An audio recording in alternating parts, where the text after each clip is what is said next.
Hi guys, samahan niyo ako dahil sasakay tayo ngayon sa Ovation of the Seas cruise ship para makapasok sa loob at makapag-tour dahil sila ay nandito sa New Zealand. Ako po ay naimbitahan bilang guest ng dati kong professor noong senior high school na si Sir Nestor na isa na sa mga head chef ngayon dito sa cruise ship na ito. At syempre, kasama ko ang pinakamaganda kong mami na sobrang excited na rin na makapasok. At ayun na nga, sinundo na kami ni Sir Nestor. Kung makikita nyo sa malapitan, grabe talaga, ang ganda at sobrang laki. Syempre, bago makapasok, may security check sila.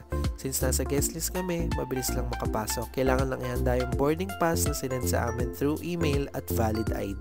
Ang Ovation of the Seas ay merong 16 floors. Grabe, diba? Ang saya lang makita na yung dati kong professor ay chef na ngayon dito. Pagbaba pa lang ng elevator, bumungad na agad sa amin ang napakalaking buffet na ito kung saan nakastation si Sir Nestor. Or I should say, Chef Nestor. Alam nyo guys, sobrang hindi ako makapaniwala na nasa loob na ako ng barko at kukuha na ng pagkain. Siyempre kasama ko si mami dahil hinayaan na kami ni Sir Nestor na libutin tong buong buffet na to na napakaraming pagkain. Amoy pa lang ng pagkain, sobrang sarap na agad. At ito na nga, nakaupo na kami dito sa spot na ito kung saan makikita yung port na dinaungan nila. Sobrang ganda din ng weather, hindi mainit, hindi rin malamig, sakto lang. Saktong-sakto, gutom na ako dahil galing ako sa work at actually naka-break time lang ako guys, maniwala kayo sa hindi. Sumaglit lang talaga ako dito. Grabe, sobrang sarap ng pagkain at ang ganda-ganda ng view. At baka nagtataka kayo bakit hindi kami umaandar. Hindi po talaga kami umaandar dahil literal na bisita lang talaga kami dito.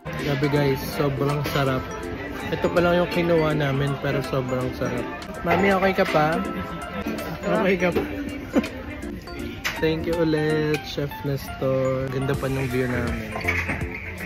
At dahil giniginaw si mami, gusto niya daw ng hot water, kaya naman naghanap kami ng water station. At ito may hot water pero hindi namin na malaman kung paano yun gamitin. At syempre, nag-refill na lang ulit ako ng drinks ko dahil syempre after main course, dapat magde-dessert din tayo. At ito na nga ang aming mga dessert, tikman na natin.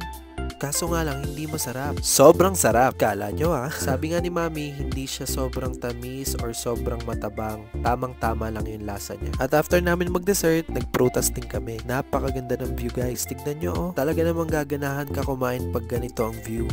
At syempre, after namin kumain, sinimulan na nga namin mag-tour dito sa Ovation of the Seas.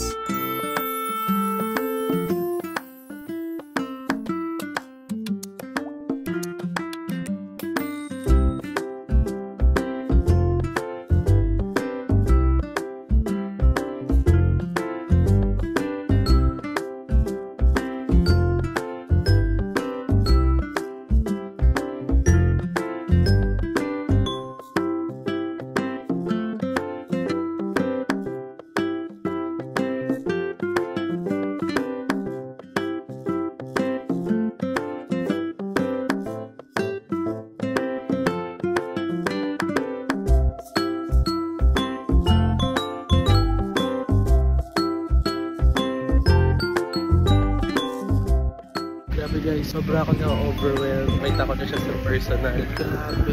Sa TikTok ko lang siya nakikita. And then nag-aaral ako ng college. Alam ko na yung Ovation. Grabe guys. Hindi man ako nakasakay. I mean, hindi man umahanda. Pero at least, andito ako ngayon.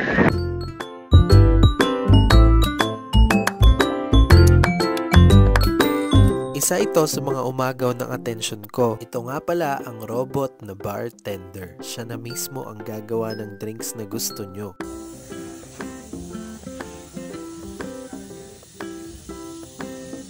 Ganon ka high-tech. Talaga namang maraming magagawa dito sa loob ng Ovation of the Seas. Merong theater, merong music hall, may iba't ibang cuisine na restaurant, merong mga coffee shop, may bilihan ng damit, may bilihan ng bag, may bilihan ng mga mamahaling gamit, may casino, may swimming pool. Lahat na ata nandito sa Ovation of the Seas. Gusto ko lang rin i-shoutout ang ating mga kapwa Pilipino na nasa hospitality field ng Ovation of the Seas. Sobrang saludo po ako sa inyo. Isa po kayo sa mga hinahangaan ko bilang isang hospitality worker. Maraming salamat po sa serbisyo nyo. Naway gabayan kayo ng ligtas na paglalakbay. At dito na nga nagtatapos ang video na to. Maraming salamat sa experience na ito. Looking forward next time umaandar na.